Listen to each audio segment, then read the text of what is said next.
guys, welcome back to Umineko.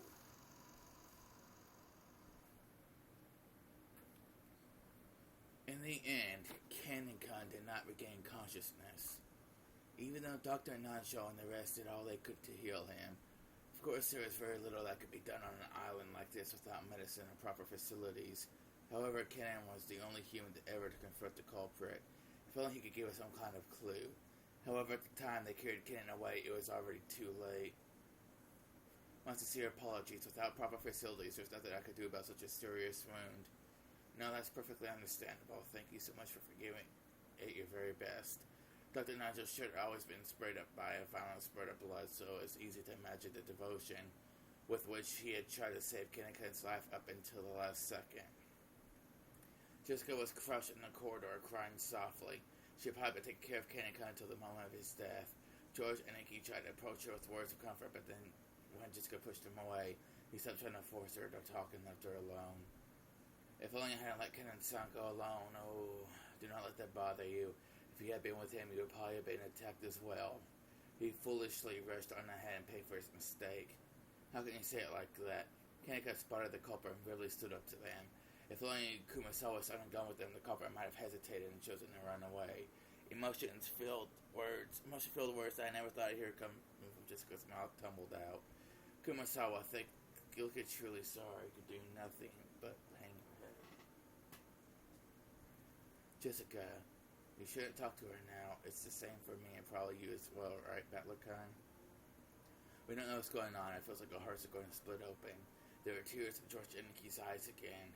See Jessica broke down, crying probably brought back the pain of losing his parents. I downed my crying all at once, so I didn't feel like crying anymore. However, I understood how great the pain in their hearts was. It's okay, Jessica. You'll be able to meet Ken again soon. Stop it. I don't need you trying to console me like that. Beatrice will resurrect the dead and even love that has been lost, so you'll definitely be able to meet him soon. Then everyone will be able to live in peace. So the one who could kill Kennecon is his Beatrice, who supposedly gave you that letter yesterday. Where is she? Where is she hiding? I'll find her and tear her apart. Tell me, you know who the culprit really is, don't you? What do you know? What are you hiding? Tell me, damn it. My lady, please stop. Ooh. Beatrice exists. Ooh. Damn it, look at me, Gichi-san. Mariah knows who the culprit is, and she's hiding their identity even though she knows. She must be telling them what we're doing and gutting them is to kill us. Jessica, be silent. Jessica grabbed at Mariah. Gichi tried to stop her, but Jessica could not be calmed. Then the next thing I heard was a sound of Natsuki slapping Jessica's face. After that, only Jessica's sorrowful, sobbing voice resounded throughout that hall. Mariah-chan, I know there's no way you're the culprit. You've been telling with us since the beginning. There's no time for you to communicate with any culprit. So if I want you to tell me something. This Beatrice who handed you the letter yesterday, who was she? Although those words seemed kind, they clearly showed that George still had some remaining doubts about Mariah. He didn't actually grab at her, however, he felt exactly the same way Jessica did. And Nikki, I already asked her something a second ago. Her answer was the same as before. I want to hear from Mariah's mouth, who was Beatrice? And if I told you, you wouldn't believe anyway. What do you mean by that? Could it be that the culprit's someone we know well, and you're keeping silent because you're covering for them for some reason? Who gave you that letter? I got it from Beatrice. I'll say it no matter how many times you ask. I got it from the letter from Beatrice. Kihihihi. George and Nietzsche, I need you to refuse to believe in Beatrice because she's not an opponent you can hit. You want to turn your feelings of helplessness into violence and beat someone up, so you won't be satisfied unless your opponent is a human you can hit. So even if I tell you the truth, you won't accept it, so it's pointless for me to tell you. You won't believe, but I'll keep on saying it, because it's true. Beatrice exists. Kihihihi. The door to the Golden Land will soon be opened. I'll go there. Beatrice promised. But in that world, Mama's nice. Papa is with us, and it's also nice. I'm gonna go there right now. Everyone is afraid of Beatrice, but it's only natural, so calm yourselves. Beatrice said so herself. By the time the typhoon has passed, I'll have ended everything she said. Ouch. Alright, I don't mind you being talkative, but let's leave it at that for now. Also, I'll bet this is all pretty happy situation for you, since they're always going on about how witches exist. But keep that to yourself for now. Don't try to force it on other people. Ooh. I know I've been creeped up by this girl for a while now, but there's something really wrong with her. Do you think so too, Battler? Genji-san, Kumasawa-san? What about you, Mom? Mariah knows who the culprit is, and she's hiding it. Okay, maybe she hasn't done anything directly, but she's definitely working with some criminal. With the criminal. That's just she's a spy. We can't let her stay with us any longer. Hee. Mariah Chan, you must realize there are times an indiscreet discussion is best avoided. If you keep adding oil to the fire, even I will get very angry. And Natsuki glared at Mariah with frightening eyes. Mariah was used to Aunt Rosa's style of scolding, but she apparently hadn't built up a resistance to Aunt Natsuki's quiet sort of scolding. She shrugged to keep her mouth shut. A desolate feeling filled the room. It felt as though things would just get more complicated if anyone spoke. How many people have already died? 6 people in Dad's group. After that, both Aunt Eva, Neko Hideyoshi, Kinnika, and grandfather. There was a whole 18 people in this island, so supposedly 10 of those people have been killed. And that's more than half of us, and right now there's absolutely no proof that the remaining 8 people will be safe.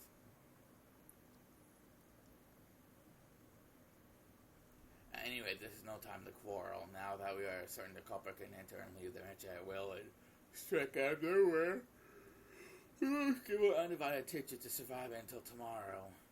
I agree strongly with that, Natsuhi. We can figure out who the culprit is at our leisure tonight. But now, though, we're better off finding a place to barricade ourselves in. At this point, I decided to clock to everyone. It was already 8 o'clock at night. We had been receiving shocks over and over again since the early morning, and our bodies and minds were both completely tired out. There's still a long, long time until tomorrow. We need to find some place to barricade ourselves in so we can rest our bodies and get even the smallest amount of relief. I agree. Everyone is already pushing their mental and physical limits, myself included. I believe it would be wise to take that into account as we move forward. That's right. There's a high probability that the enemy's got the equivalent of a master key. Whereas Shannon, Kinnika, and Goda-san holding their master keys, yes, they were supposed to have them on their person during work. We didn't want to disturb the scene, so we didn't investigate that closely. We can't eliminate the possibility that someone stole a key from them. In the first place, we know the culprit might have visited the servant room at some point to unlock the garden shed shutter. It's conceivable that they obtained the master key from there earlier on.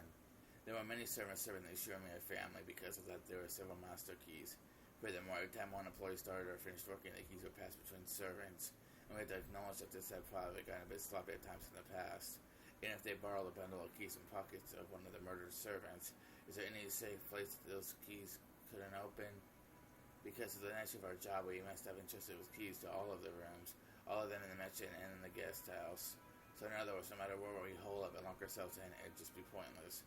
Fine, who cares about locking up? If you're gonna come, bring it on, damn it. I'll beat you at your own game. Then the enemy won't approach us from the front. I don't know about the first 6, but if we look at what happened to my parents, the Kennekan, even grandfather, the enemy has only gone up to isolated people. They don't have the power to assault all of us openly in a secure room. That's right, it's just like Anarchy says. And maybe Natsuki's rifle could serve as a deterrent to stop them from attacking. I hope that is so, but... Mara, I know you want to say something, but keep it to yourself and stay quiet for a while. Ew. Mara probably wanted to say something about how witches weren't afraid of things like guns. But if she would have said it out loud, the atmosphere around here would start to get pretty edgy. I hadn't noticed and decided to put a stop to it. If I may, I do know just one place that cannot be entered even with the servant key rings. Where is that? That would be the master's study. I'm against this. I don't even want to think about going to grandfather's creepy room. How many keys to gain access to that room? There are 2. I always have one on my person. The other was held by the master himself, but just now I found this on his corpse in the boiler room. He just took a handkerchief out of his pocket and opened it, showing us the burned, filthy study key. Then it showed it alongside his own key, which went to Natsuhi. Normally, it would be improper to leave the master's key for the police, but because of the master's order to protect the safety of the study, I borrowed it for the time being. I see, which makes me think kids' study is the only place where we can be safe. It would be here that way. I don't even want to think about being shut up in that strange room all night, but it appears we must acknowledge that this room is safer than anywhere else right now. Even though grandfather locked himself up in that safe room, the culprit brought him out and killed him. We can't be certain that it's truly safe. According to your theory, grandfather cleverly found a way around that receipt trick and left his room of his own free will. If so, the room might be a good place to barricade ourselves in after all. You're too optimistic, Anarchy. However, at the same time, I thought you brought up a pretty interesting point. After all, this gives us a chance to question the enemy, the witch herself, about how the steel door had been opened. If we assume the culprit used some technique to kidnap grandfather from his study, they had to show us the same trick again if they wanted to assault us in the study. and that give us a chance to make the couple prove they somehow how they did it before our eyes. If she really is a witch, we'll be forcing her to use her little magic trick to open the door right in front of us. That's probably impossible. If you spin the chessboard around, it's obvious his culprit is acting in a way they think they're a witch. If she really is a witch, all she's got to do is disappear in front of us and wow the colorful display of magic. Since she's avoided doing that, if they must be the work of a fake witch, she wants us to think she's real. Therefore, a couple who used a technique other than magic to defeat the closed room couldn't open the door before our eyes. If this grandfather's room began to fit 8 people in, yes, there is better stuff and blankets, so while it's not luxurious, it will be more than suitable for spending the night. There's also a sink, a bathroom, a refrigerator, and a liquor cabinet. Whoa, that's incredible, but isn't that weird? You're saying he built another house inside his house? That's pretty cramped for the last house of someone like a grandfather who bought a whole island and realized all of his dreams. That's right. After some point in time, Father Five couldn't feel at peace in any other place, even inside the mansion. We always sneer about how he shut himself up in there, and this time we're the ones who are going to shut ourselves up. Ha! Jessica spread the words out. Jessica Chan sounds like you'd rather go search the culprit than say shut up somewhere. Of course, I don't think we'll be able to find them if we just start searching on our own. In the end, we can't do anything but wait. But then it doesn't matter where we wait, does it? I'm not going to run away or hide. Why don't we just take it easy in the parlor and watch a TV or something while we wait for this Beatrice someone to appear? It's perfectly fine if she doesn't appear. There's no need for us to be the ones to expose the culprit. Well said. We shouldn't take needless risk before the police arrive. Thank you, Dr. Nancho. I think we should move to Father's study. True, we had no proof that his father was taken out of there. However, I can't deny the possibility of that. As Battler Khan reasoned, grandfather probably left the study of his own accord and was attacked outside. A while back, I proposed that strange theory as a stopgap measure. But just as Aunt Eva said, even though that trick would be possible, I couldn't explain what motive could have made grandfather sneak out of his own study in such a troublesome way. Plus, grandfather couldn't possibly have used that trick unless he knew that the receipt was wedged in the door. And Eva had to point out the last part. But it's clear how so the theory was. So that means the sealed door formed a closed room, just as Aunt Eva claimed. It is an undeniable fact of hence that and that's who he was the culprit. If Aunt Eva were here now, she'd probably make that claim openly and blow my strange theory away. Anyway, I had to make that room with both the bed and toilet. I had all the people could be shut up in, and like 2 keys, with both of which were gathered here, had to be the safest place in the mansion right now. At the very least, I figured this would be better than just staying shut up in the parlor and hoping nothing could go wrong. Boy, have we been safe only because we've been shut up inside the parlor? Well, if we leave in that room and move to an unexplored location is actually more dangerous. It's useless, it's all useless. My flimsy head has been able to break on a fever. I keep spinning the chessboard around right and wrong. We'll keep switching places over and over, and I won't be able to believe anything. When it seems like the culprit is on the 18, I want to believe in Beatrice, and when I start to believe in Beatrice, I want to start finding that the culprit made the 18. If they keep spinning forever, in the end, my thoughts won't have taken one step from where they started. How far back in the past was it that Kairi-san taught me about chessboard thinking? That concept of examining the situation by spinning it around, thinking from the enemy's side. It seems to remember being so interested by it back then. I used to guide all my thinking. But like Kairi-san was Dad's co-worker back then, I never dreamed that she's going to be added to our family. Then Kairi-san taught me something once. I get the feeling she once said that while this chessboard thinking was the only way to look at things, certainly wasn't all-powerful, and it won't be good to rely on it too much. Chessboard thinking, and my own interpretation of something called game theory, which I read about in a book long ago. It's a very interesting subject, so that you should tackle it yourself when you get into college, Battler Khan. I really want to try it. If you could study and perfect my chessboard thinking, it'd be fun to be able to read into any opponent's moves, wouldn't it? But you can't believe in it blindly. Game theory is just a very deep and complicated subject. Chessboard thinking is just my interpretation that skims the surface of a game theory. In order to thoroughly read your opponent's moves like you're imagining, you need to study your opponent. And additionally, while your chessboard theory is convenient and practical, it is imperfect. It has many weak points despite its convenience. Weak points? Yes. Chessboard thinking is founded upon game theory. When you thoroughly investigate game theory, it boils down to math. Do you know what the weak point of math is? It's noise. In math, when you write 1 plus 1 equals 2, that process will always result in 1 plus 1 equals 2, no matter how many billions of years pass. Nothing more, nothing less. That's because there's absolutely no noise mixed in it. But for example, unlike math and Japanese language has noise mixed in it, kanji are a good example. Old kanji and new kanji are slightly different, which represents an introduction of noise created by the change between time periods. Is the history the same? There are dozens of policies that seem foolish in modern era, but are meaningful at some point in the past. Because the rules of chess are fixed with a pair of experts are discussing one particular layout, it's possible they could reach the same conclusions whether they're formed 100 years in the past or 100 years in the future. However, if the rules of chess have gone through the massive changes over time, it's possible that a discussion about the same layout would have changed as well. That's right, it's even events in the world of humans are normally full of noise. Aren't human emotions that way? And if the exact same thing occurs more than once, there's no guarantee that humans will always act in a predictable fashion. That moment when we try to use a math-based theory to predict someone's actions, we must have been aware that our theory has built-in weakness and limits. Simply put, chessboard thinking is extremely weak against noise and fickleness, as well as mistakes or incorrect knowledge. That's right. Karasan definitely said that. Chess has always been a game where both sides play the same rules and fight with the same conditions for victory. That's why it's possible for both sides to predict the other moves. It's possible to read your opponent because you can always suppose they'll take the best moves they can find. But what if your opponent is fickle or a bit tired and makes a move they could really hardly call the best? Or as if this game was actually a special rule. Some other thing that only the enemy knows and we can use. In fact, his opponent actually had some goal other than victory. Take from your enemy's perspective. It's the basis of chessboard thinking, which means if you message your enemy, the answer you draw from this process will be completely rubbish useless. So if I use chessboard theory to get several vague bits of information about the culprit hiding behind this, or so I think. However, I don't know anything about the culprit.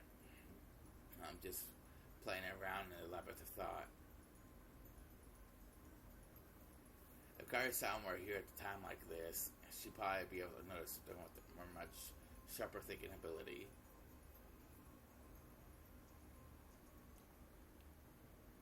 Until the very last moment, Jessica resisted moving to Grandfather's study, but he and Natsui persisted and decided to move there.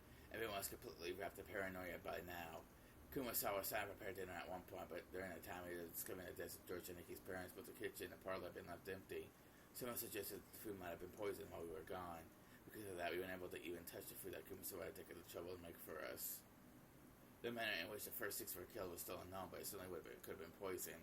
Certainly that would allow a single person to carry out the murder of 6 large adults. For them, one said they made it easy to match the being only single culprit who would be afraid of Natsui's rifle. And this was very good for our emotional stability. But the fatigue and hunger were even harsher than we imagined. And Kumasawa made a proposal. We all went together to the kitchen. There we gather some canned food and other things that'd be hard to poison to take in with us. All Kumasawa said efforts were rewarded, so just a little dinner on the savage regrettably came to nothing. The food piled up on the server cart looked just a little sad. We all started climbing the stairs, and Natsuhi, who was in the lead, wearily stared in the darkness with both eyes in the rear of a gun. Once we dragged ourselves up to the 3rd floor, just as Natsuhi had warned us beforehand, there was a mixture of chemical smell and sickly sweet aroma of stench hanging in the air that felt like it was eating into our heads. I see this kind of stench probably would give you a headache if you were shut in with it for a whole night.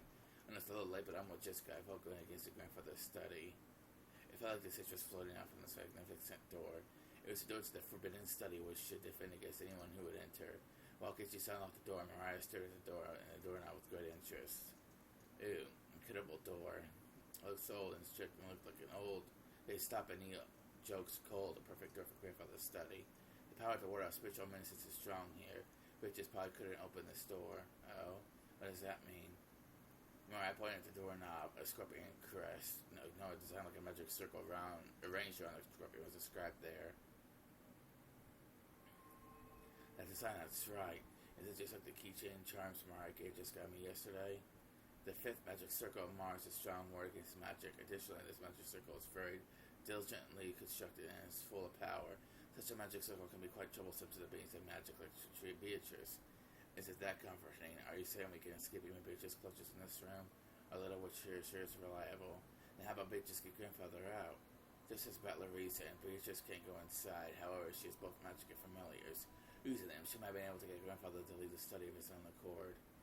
I've read about that in manga. I've seen a bunch of scenes where vampires frightened of crosses so they couldn't get close. But the familiars were just fine, so they made their familiars attack. The scripted keychains I gave you yesterday also had the fifth magic circle of Mars on them. The power drilling within them was weak, but they should be enough to protect you until we leave the island. Although it sounds like you lost yours, right? Scorpion keychain charms. Yeah, the charm I gave you yesterday was something I got from Mariah. I heard it would repel magically put on your doorknob, and at the time I thought maybe it'd be better if you had it. Is that so? I thought it was an odd thing for you to be carrying around. And so you put that on the doorknob? Yes, last night after hearing about Jessica, I found the doorknob on that side of my door. Then so you really are fortunate. If you did that, Beatrice probably couldn't even lay a finger on you yesterday. I think Beatrice must have been really annoyed. Beatrice annoyed, couldn't lay one finger. And so he thought back on that eerie scribble ship into that morning that someone had been tearing outside of her door with their blood-soaked hands, and gasped in surprise. Could it be that this witch who called herself Beatrice tried to enter through the door to Anatsuki's own room? But the magical planet charm had been hanging from the inside, so she couldn't break through the door. So she was annoyed. She scratched at it. Quit it, don't talk about that. Witches don't exist. The culprit does, and they're humans just like us. If you need proof, why don't we dice her up and see if her blood's red? Damn it. How could you do that to Canet Gun? Click, gives you unlock the door. Lead people into the kids' study.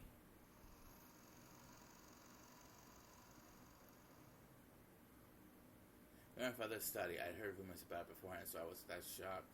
He had done more than fortify it thoroughly with his so-called hobbies. At grandfather's hobby had been interesting after pop idols. These walls might have been buried beneath idol posters. If I didn't understand that, I didn't realize that this room was a bundle of his pastimes. Even so, I couldn't help but remain dumbfounded by the smell of his creepy medicine, the sweet stench that seemed to melt my head.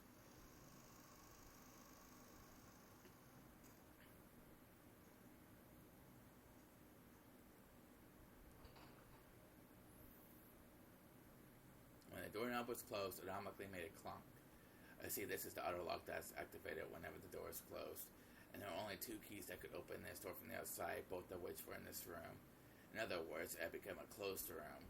The shutter, the receipt, the chain, and now the auto lock. The fourth door had the magic. It was an instant lock, yeah, and this is doubtlessly a closed room. Just to make absolutely sure that the room was secure, we checked the lever for four ways in and out. The window was tightly locked. That should have been enough, but just in case we tried knocking all over the walls. After all we had talked about there being a hidden door in this room, we couldn't find anything suspicious. Grandfather's study was very large, even though we called it a study, it wasn't really a single room. It could be divided into four basic sections: a study section, a bedroom section, a toilet bathroom section, and a section for cooking, and a sink. And see, this study really does have enough to live in it. Now that I see grandfather could live his whole life in this room without ever leaving, it seemed grandfather was in the habit of watching TV because there's no television or even a radio in this room. We could do anything except pass the time, listen to the sound of rain until tomorrow morning. Looked at him to look closer to the chessboard that sat on the table in front of the sofa and muttered.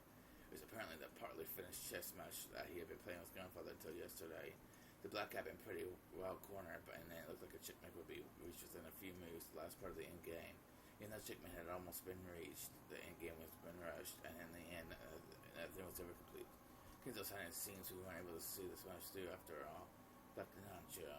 I was Kinzo's son's friend for a long time, but I never knew more about half of him. I believe two Kinzos existed, but I was one trapped by some madness. I never understood anything about him. Especially when it came to Beatrice, it would seem like his personality changed. In the direction Kumasawa's son's skateboard gaze of a portrait of Beatrice could be seen. It wasn't massive like the one hanging in the entrance hall, but small made for this room. Grandfather probably spent every day in this room and so much of his time talking to the witch in that portrait. Who was Beatrice to grandfather in the first place? Right now, you could just explain it away by saying it was a story made up by parents to frighten children away from wandering into the forest. While eating the canned food we bought from the kitchen, we talked together about who Beatrice was. Whenever the culprit was Beatrice herself or someone pretending to be her, whether they were witch or human, that was besides the point, though, when this portrait was strongly related to the roots and background of this case. You couldn't talk about this case without talking about her.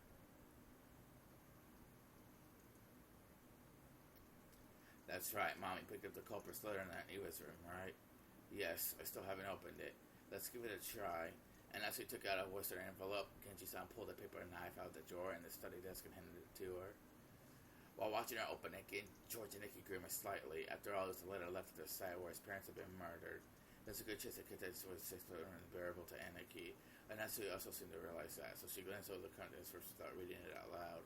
We were a little frightened that she might grimace during something shocking, but she just frowned unhappily. What does it say? There's one unpleasant sentence. It must be trying to provoke us. Not so that the sign of kindness could be shown to the children stood openly on the table. And we said at the same time, praise my name. What the hell? That's annoying.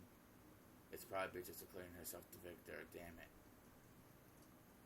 I bet your war hoping for another weird magic circle would show up. It was a magic circle, but my expectations have been betrayed. Hee. What could it mean? I wonder if she wants to thought of her own existence. That seems reasonable with this letter, and I can now know that the author of last name's letter is the culprit. I think the identical envelope is more significant than what is written here. Without doubt, the type of the envelope and sealing marks the master used. Oh, I don't know what's going on anymore. This is the first time I've seen anything like this since I started working for the Umineko family. Going by last night's letter of Beatrice is claiming the grandfather's oldest confidant. Grandfather often said the same thing in the past, right? I spoke to Genji-san, Kumasawa-san, who nodded together. Because that means you two know more about her than anyone except father. Could you tell us? For a long time, I personally avoided this topic, but now that it's come to this, I can no longer do so. Can you tell us everything you know?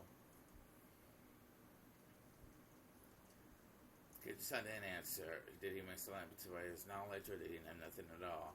I still have a good guess. The ghost story of the witch Beatrice had been long divided among the servants. He probably had been very close to grandfather and his occult hobbies, so there's a good chance that he had been indoctrinated with even weirder things and had increasingly come to defy the witch. Daifi, the witch, his grandfather's most trusted servant, had sworn loyalty to him. He might be the most influenced by the illusion of the witch that grandfather had created. So there's only one reason for Genji-sama to remain silent. He could speak, but it would definitely cause a backlash, so it's better to keep his mouth shut, and it wasn't like we believe him anyway. Something along those lines. A short while ago, Mariah had been more willing than to speak bluntly and unresistantly, and that having earned her a scuffle with Jessica. It was natural for Genji-sama to keep his silence.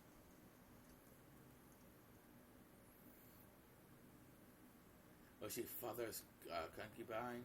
His concubine, that could be possible. For ordinary people with polygamy is only viewed negatively from a moral perspective. It's also an unattainable financial situation.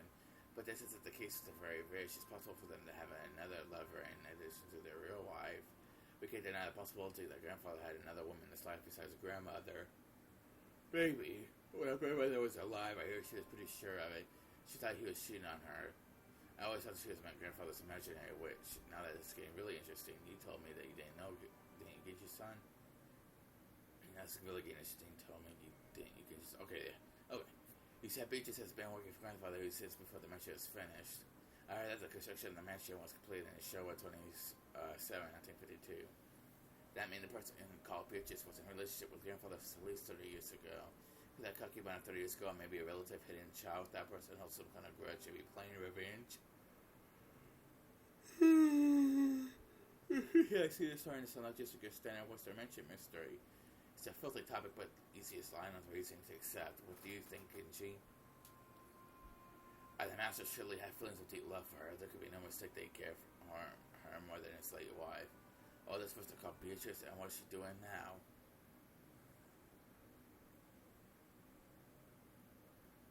I have heard that she passed away before the match was completed.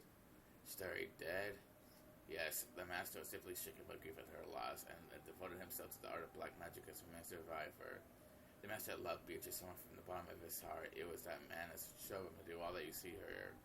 As Genji sighed and sad as he spread his arms as though asking us to look at this room filled with signs of grandfather's madness.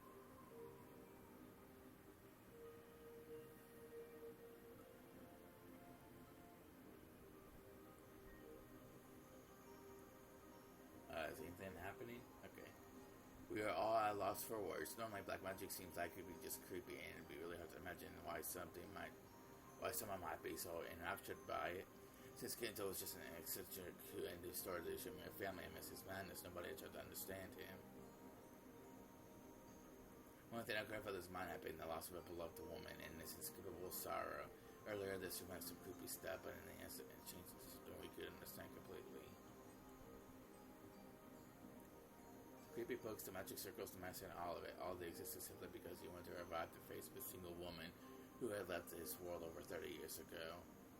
The master's almost told me about Bitchisama's story once when he was very drunk. Although I had forgotten details, it was a deep, deep love, and not to make a woman like me jealous. When Keizo-san succeeded the headship of the Yoshiromia family, his marriage to his late wife had already been decided by the few surviving family elders. So, he was forced to marry to some woman who would benefit the Yoshiromia family name.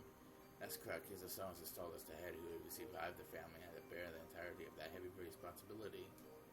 I do not pretend to know the details of when or where Keizo-san first met her. Guess if we would say any more than that.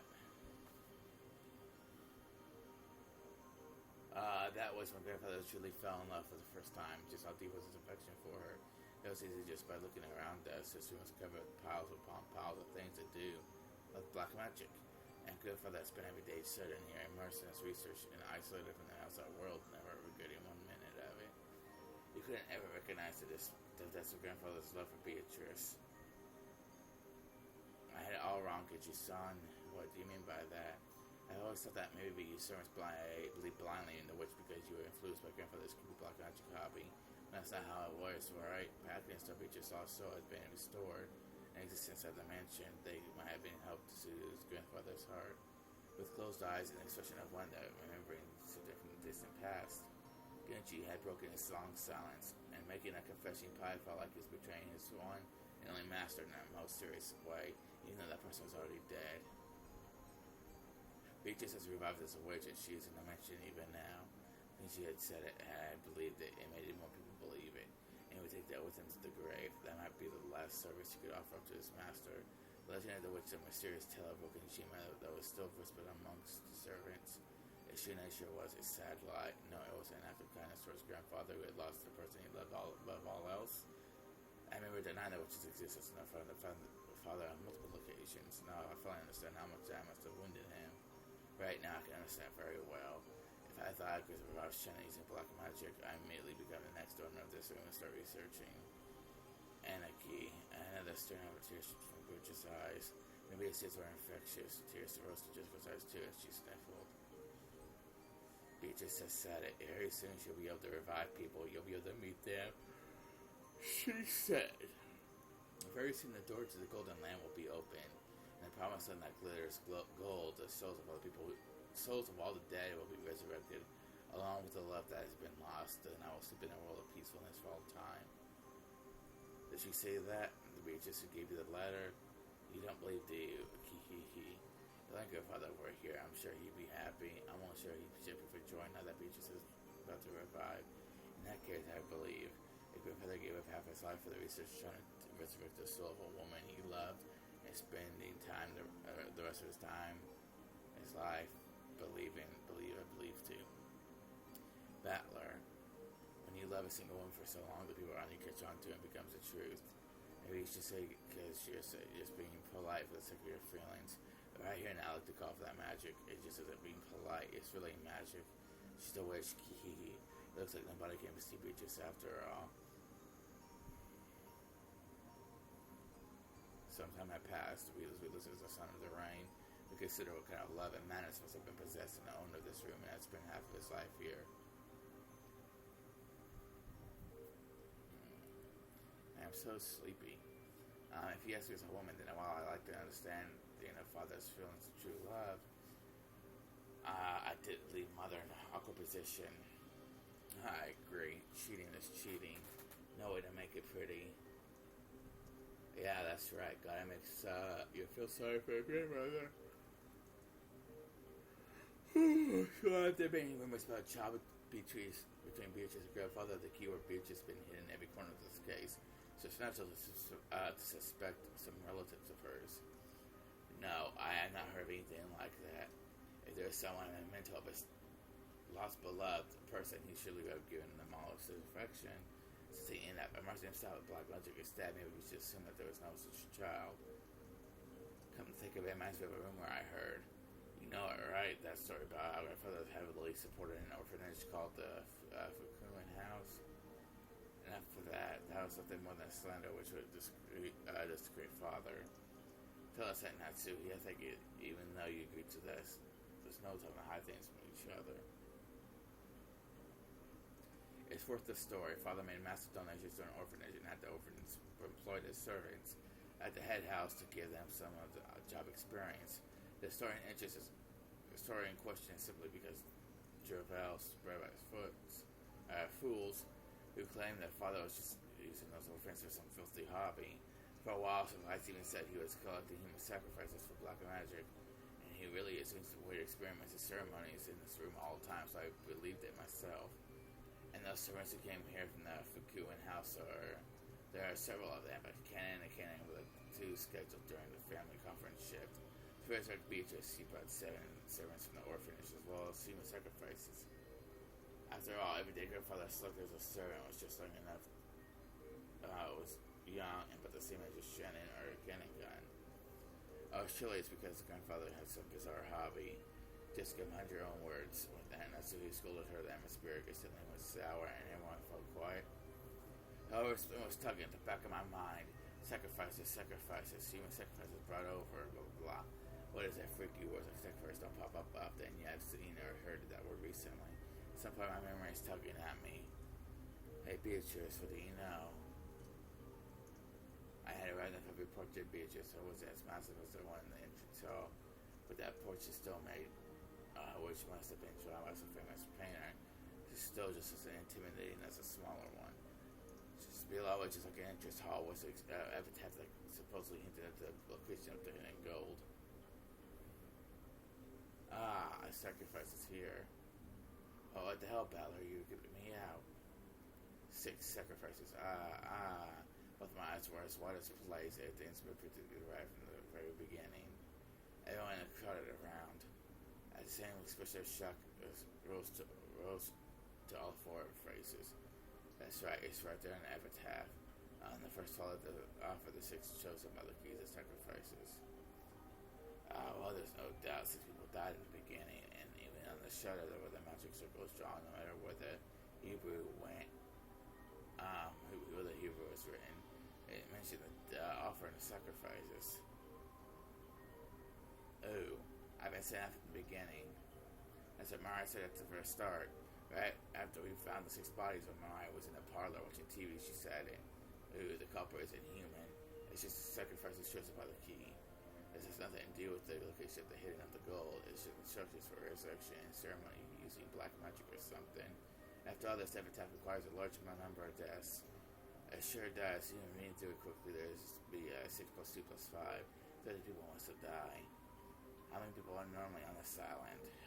She's depending on the shifts for her servants. But this father and my husband just got me and 2 or 3 servants. Today in this area we have 5 of them, but there aren't normally that many. Which means that normally there wouldn't be enough sacrifices to carry out this ceremony. No, wait. There's rumor that grandfather was collecting servants from an orphanage to be used up as sacrifices in some deep creepy ceremony. So what does that mean? He increased the number of servants to increase the number of sacrifices, and waited for the annual family conference when even more people together. Is it now the only time for the year when everyone could be held? And I just go scream like this. Mariah broke out into that creepy looking face thingy. Okay guys, I'm sorry if I'm messing up a lot. I'm like falling asleep. I'm just gonna scream it out there. So Mariah broke out in that creepy laugh, looking truly pleased. Haven't you ever heard of making best to test their fate? Like throwing a sandal and saying that if it lands right side up, tomorrow will be sunny. Or saying that tomorrow will be a good day if a coin lands heads up. There are many little superstitions like that. Sometimes when you lay down, you just talk, you get bored, and roll the dice to get 3 sixes. You want to believe it's important, it's a miracle. When flipping a sandal, you have at least a 50% chance. And if you get it right upside down, it's not worth much. But if you carelessly roll all 3 dice and they all come with 6, you might think that's a small miracle. Magic works the same way. You must pray earnestly for an extremely unlikely result. Then the feelings from all those stored up prayers gain magical power and become incarnate. The magic that grandfather was trying to perform was probably like that.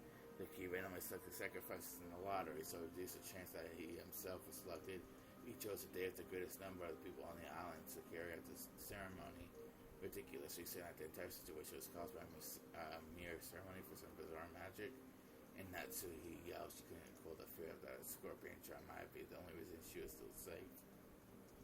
If I hadn't received that charm for Jessica, if I hadn't, the doorknob would have been killed much along with those six exchange parties, even though I hung on the charm from the inside my door. They couldn't get through that door. The couple noticed the charm from the outside door and gave charm and open it. I couldn't have perceived that a charm had to stop something that was not human or had done exactly that. Impossible is impossible. But not Suhi. The epitaph certainly does continue to fit after that. On the second twilight, those who remained shelter about the two who were close. Could this be talking about Iwasama and Hiroshi-sama? Painful as it may be, we must reach that conclusion after that the couple killed them and they left in the words from the third twilight in a letter there. That's right. After carrying out the second twilight, they left the third twilight in that place too. The third twilight was just like NSU just read. On the third twilight, those who remain shall praise my noble name. If you read it this way, it just keeps going on, doesn't it? On the fourth twilight, gouged the head and I will kill. Gouged the head and kill. George Dickey's parents were George, those demon light spirits gouged into their heads. But they were the second twilight. Someone must have been gouged in the head. That's grandfather. He was burned to the incinerator, and her eyes were so drawn apart that sometimes the part that we didn't notice. With his forehead and his head, he had been gouged. Grandfather was still the victim of the fourth burn, right? Then Kanakan was on the fifth twilight. We gouged the chest and killed. We can't fight Kanakan's case. It's unexpected and calculated the culprit. There's nothing that's wrong. At the very beginning, they claimed to have lured someone out alone, drive something through their chest. If the culprit has fallen, the epitaph this far, does that mean three people still have to die? On the sixth day, twilight, gouged the stomach and kill. On the seventh twilight, gouged the knee and kill. On the 18th twilight, gouge and leg and kill. Yes, she tried to read it anyway. Yes, she could read it that way. I wonder that if after those three die and reaches the midnight twilight, take a look. On a ninth village, which shall revive, and none shall be left alive. We're all going to be killed by Beatrice. Ooh, I don't get it. Wouldn't make that. That mean everyone dies no matter how many people that are here? But he was just your grandfather. Wait, what? What's your grandfather about? Does that mean the ceremony would kill him too, no matter what? It's okay if no one's left alive on the length of twilight we finally go off the golden land. On the 20th twilight journey's angels shall attain the power of gods, land treasures, and once and for all. The which shall praise the wise and bestow four treasures. Grandfather wasn't afraid of dying. Look at the second time and third time of four treasures. One shall be the resurrection of all dead souls. One shall be the resurrection of the love that was lost. So grandfather believed he would eventually be revived even though he died partway through the ceremony. Ridiculous, that's insane. When he dies over again, right? The dead doesn't come back to life. If isn't that the miracle humans been chasing after for thousands of years and still isn't accomplished? So this is what it means, something like that. You'll be able to meet them, blah blah. If what you're saying is right now, would that mean that grandfather who's remaining lifeless slamming, who's been driving mad by love, is committing suicide? And no, a master force thing. Genji, is such a thing possible? I don't know. The master is a man who sometimes has the wisdom to see 1,000 years into the future. However, there are times when that appears nothing more than madness. A commoner such as myself. Okay, should we take that? Yes. What do you say, Kumasawa? I don't know anything. Just ridiculous. I don't know. Do you still think I need this island ticket today if I don't go? Or if I did? I don't know. I would have faked an illegal address or illness or done something to take that day off. That's right. What about your opinion, Dr. Nacho? You've been grandfather's for the thing for friends for years. As I was saying, when I was Getty son, Kato was always a man who was foremost to pass ordinary people. I even felt sort of inhuman power from him at times. I don't know what Kenzo-san stopped thinking about when we wrote the epitaph. All we can say there's even father did write this script and I was carrying it out. That's right, at the very least there's another couple here that grandfather and Ken got. Furthermore, the person still continued the crimes, just as the epitaph said. Just a letter in the very beginning that we didn't think deeply about what it was written there. We thought this back to the recitation of last night. Beatrice had proclaimed something inside it. Beatrice had proclaimed that something inside. She had proclaimed that, according to her contract with Kenzo, she would collect everything at the most family interest. But then she had also revealed a special clause. If someone discovered the location of the gold grandfather had hidden, that would be lost. When the letter was released, the grandfather was still alive. But at the time, he's already been sealed with wax by the head's ring, which my grandfather had handed over the ring to Beatrice while she was still alive. If we want to take a straightforward path, maybe we'll assume the same Beatrice is carrying out that strange contract with grandfather's guarantee her that night. Right. In other words, this was the same as saying grandfather knew of an inn and a opponent, blah blah blah blah, contents of that letter. In other words, it's basically a joint message from Beatrice and grandfather telling us that Beatrice will start collecting herself if we don't solve the riddle. In other words, grandfather and Beatrice were demanding that we try and solve this riddle of epitaph. And if we couldn't, they were saying that the massacre would be carried out thoroughly to the epitaph. What does that mean? What do they want? I don't have a clue what it means. Oh, look, another letter from Beatrice. Huh? What did he say? Mariah was pointing at the top of the table where the canned food and everyone had been eating just until now still lay. What's an envelope from Beatrice certainly sitting there, boy. So what? What in the... And now Suhi's let out a hysterical cry, looking between her own hand and the table, because the envelope she had just opened, she was still grasped in her hand. So why is there any envelope on the table? What the hell? What is going on, Mariah? Where did you get that envelope from? It just now I looked and it was lying there. Ew. I don't know into that anything. Is that some funny way? There's only 8 of us here. There's no way of knowing that some knife worth in stuck in. There was enough time during a few seconds that we could end up there around the portrait, right?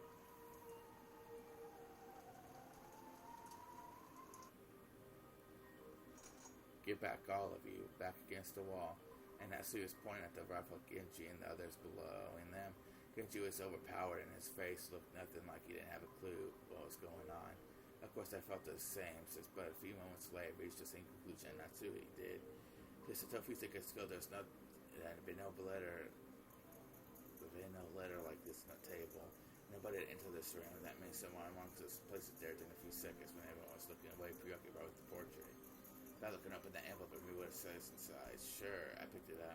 It was still sealed with facts. Even without the disturbing contents, I realized that this was an unopened envelope as anyone, blah, blah, blah. Without relying on the paper knife, I tore it open and pulled out the letter inside. The contents was stated below. Are you enjoying the riddle of King Soma's epitaph? As you are all probably aware, you have very little time remaining. Please abandon any naive hopes of escaping after the storm passes. This game can only answer my victory of yours. When time runs out, I will end by default. There will be no ties, and make sure that you do not misunderstand your current situation.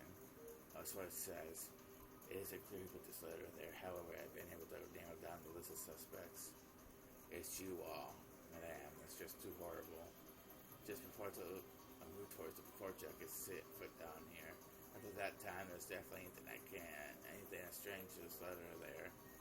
And that time, just got George Combat Lucan were already in front of the portrait, and they didn't leave the spot in front of the portrait until the letter appeared. So the person that set that letter down is one of you 4. Beatrice is here. Ooh, we aren't Beatrice. Beatrice exists. Silence. I don't know whether I should suspect one of you all or... I shouldn't suspect at least one of you or all of you. Okay. But that I doubt at least one amongst you is the culprit. That's right, there's no 90%. There's no way witches exist. Even when Ken was skilled, yeah, that could have happened. Explained Kumasawa is the only one who did it. The truth is that Kumasawa entered the boiler room without Ken killed him, and then she lied, saying she had already fallen when she got there. You're making a mistake, lady. Why would I do something like that? I don't have the slightest idea about my parents were killed in that close to about when they were killed. Anyone except the servants had an alibi. The only ones who didn't were the servants, but does that really mean it's okay to suspect them? Yes, now that you mentioned they do have no abilities for any of the cases.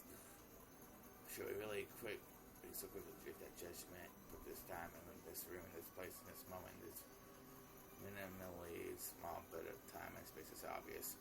Only one of the four of them could have sent the letter in our blind spot. We could tell who put it there, but it's obvious that one of the four did. Natsuhi-san, please calm yourself. A lot has happened today. I understand how much restraint is on your mind right now. Dr. Nanjo truly pains me to call you suspicious.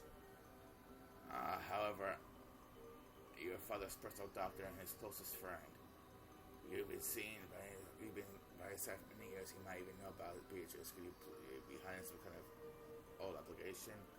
Of course not. Calm yourself. It's pitiful to watch Dr. Nanjo frantically pleading his innocence. It's probably a normal reaction that anyone would give if they were suspected. Kumasawa is the same. It was Jessica voiced the positions of Kumasawa murdering Ken, and Kumasawa has been totally flustered. That was like Genji's still calm appearance looked so bold. After Natsuhi pointed that barrel of the gun, Genji, you were grandfather's #1 subordinate. Was Beatrice an illusion he showed to father with you as a performer? But if you suspected me, you recognized me as my such great servant, then I could count as great honor regardless of circumstances.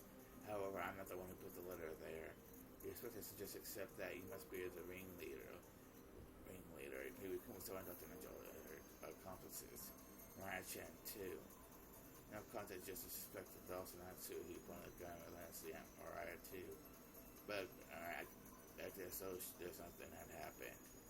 Though maybe she thought she would be fine at the end though she was shot. Mariah-chan, by this point, we can no longer move someone for suspicion just because they're young. So for the last time I asked a question anyone's been having since last night. Yes, so who is the Beatrice who handed you that letter? Ew. Alright, don't judge the question and make it clear. Who gave you that letter? How many times do I have to tell you? It's Beatrice, the 1,000-year-old golden witch. If you want to know what she looks like, just turn around. See, she's right there. Beatrice is Don't mess with us, Mariah. Now Jessica, Mariah too. Don't you understand the situation? Why are you hoping to gain by saying stuff like that? Stop stirring each other up pointlessly. I don't understand. Who do you want all the culprit to be? You only want to believe in Beatrice when no one. You don't suspect one of your own. When you're trying to escape by a grudge when you're trying to settle a grudge by someone who's close to you has been killed, then only one thing do you want to believe in human society and attack with violence and deny Beatrice. That's why you can't see her. Beatrice exists. We all can see her. Silence. I don't want to label you. I didn't mean to skip that. Sorry, guys. Then what will you do? Shoot me? I don't mind. Very soon the door to the golden land will be open. Then all the dead will be resurrected. Right now, death is nothing to be afraid of. Mom, really, she is suspicious. We can't keep her with us. Natsuhi, please calm down. There's no reason to shoot Mariah. Please remain composed. The letter was meant to provoke us, but there's nothing to be afraid of. Even the culprit is scared of what will happen tomorrow. So they're scared of that, please. Right now, the island is free from reach of jaw, only because it's been isolated by this typhoon. Once the typhoon passes, the law will return normal, so I mustn't shoot. How can you stay so calm, George Nissan? One of these four is the culprit. No matter all four of them are working together, how can you stay so calm when one of these four might be the culprit who killed your parents? Really, I had a desire to find a culprit and kill them, but what? Would that be civil barbarism? I will leave the judgment of the crimes to the law, so no matter how suspicious they are, I just must have pulled that trigger. I feel the same as George indicating that Natsuhi get a hold of yourself for a second. Anyway, it must have been bad to shoot George, and he must have been bad to shoot. In times like this, I hear you should tilt your head back and say, stay cool 3 times. Let me make this clear, witches don't exist. Not Ujima, not Ishimura mentioned. Declare as Ushiramiya Natsuhi was representative of the Ushiramiya family. There's no witch here. I won't accept Beatrice. No matter what you're planning, I won't let you lay one finger on my daughter or the rest of them.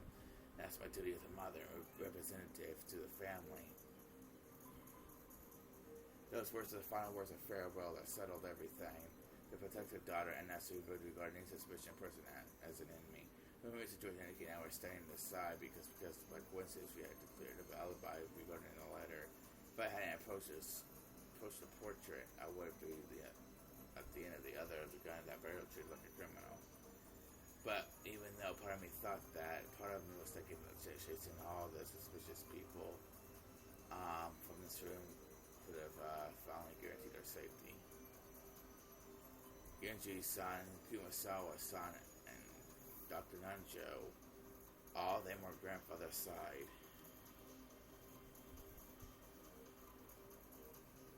Maybe you could say that once Mariah started blindly believing Beatrice, she was also on grandfather's side. That's right, they're all suspicious. But is this really okay? If we throw out all the suspicious ones against such a lawless way, will we still have the right to defy the lawless of the witch? Or something. Damn, I'm falling asleep while reading this, literally.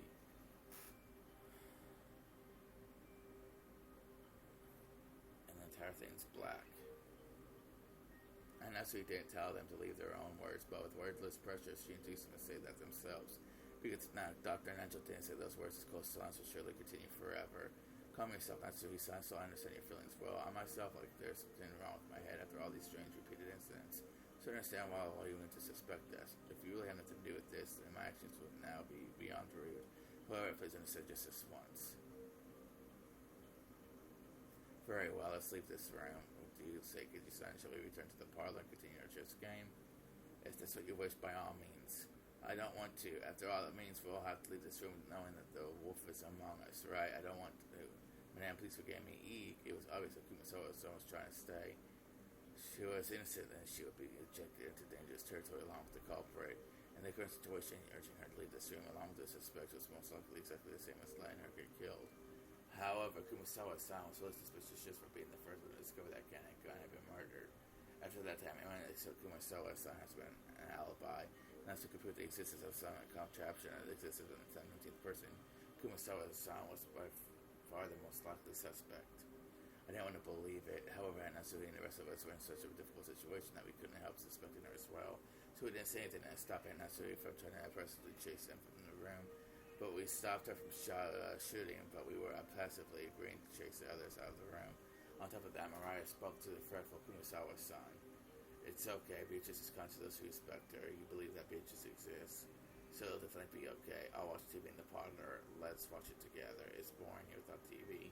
Hehehehe. It looked like Kumasawa from Mariah's ruffish laugh, very frightening. However, there are 30 other people who had agreed to leave their room. Kumasawa couldn't fight the flow and had to agree, crying as she went. Well then, Natsuhi-san, that will be all for tonight. Let us meet again tomorrow. Yes, please understand at least for time. When police come, all of us will surely apologize for our rudeness. You can play place chess, but if you do it in a safe place, if you can't get jail, leave them in your hands. Certainly. Oh, it can't be helped, can it? They always say that the most frightening bears are those of their children. Genji Kumasawa, my sincere apologies. Let us meet again tomorrow. Mariah-chan, too. Please forgive your cold aunt.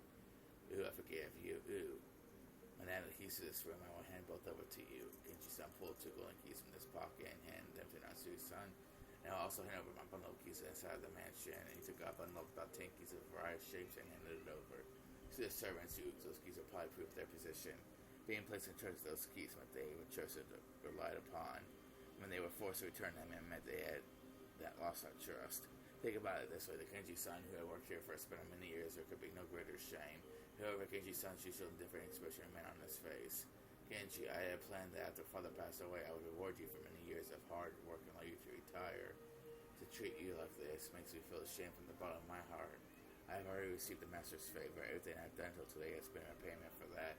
Please do not worry over it. Well then, shall we everyone? Good night to you all. Ooh, good night. Good night to you too, Battler. Ooh, Mariah, wait a sec. Knowledge of guilt made me call Mariah back. I gripped around my pocket and took out that scorpion keychain. Is this Repel's magic, right? Where it?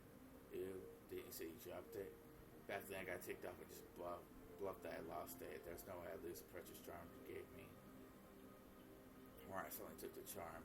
I was able to say anything after that. Well then, everyone, good night to you. watch him leave, our expressions completely worn out, and we weren't able to respond.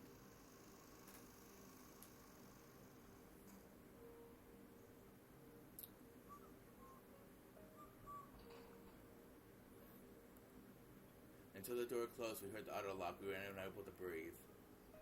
Then we were finally able to take a breath. After that, I noticed that bitch's letter, which I had been gripping the whole time, which soaked my sweat, actually had 2 sheets. The paper had been tightly stuck together, so I mistakenly thought there was only one. There was no characters on the second sheet. The thing that John knows magic circle written with that red like blood. Just like every magic circle up until then had been different. This magic circle is one I never laid eyes on before. Inside the circle was a large triangle and a small triangle were fit together in a simple design. Just as before, there was some writing in Hebrew, and it seemed clear that it had some kind of meaning. I wanted to know what that could be, but we had to just chase Mariah, the only person who could understand the meaning of this magic circle out of the room. I thought this magic circle speech is second message. What does magic circle mean? Damn it! After chasing all these auspicious people, all I had to do was stay barricaded here until morning, and everything would probably be over. Once the typhoon is past, and when the seagulls cry, will everything be resolved? But the letter, which had unexpectedly appeared in the study, forced us to reject that naivety. And made it very clear that time ran out, it would be, which is victory. When time runs out, which plan to take on the offensive. This time, as she planned to display some fearful magical power, maybe something that could have been used to kill all 6 adults at once. Wait, then, is the time supposed to run out anyway? I don't know anything. With this, we should finally be safe. Finally, definitely. As she said that, Aunt Nancy couldn't stop gripping that rifle. There was no release in the tension of her expression. Of course, now that I felt like breathing a sigh of relief, at least not until we could hear the cry of the seagulls once more. Okay, guys, as I kept falling asleep through this, I kept probably missing things and misreading things a lot. I'm just exhausted. I keep falling asleep, so I'm just going to end the video here. It's a great stopping point, and I'll see you guys later.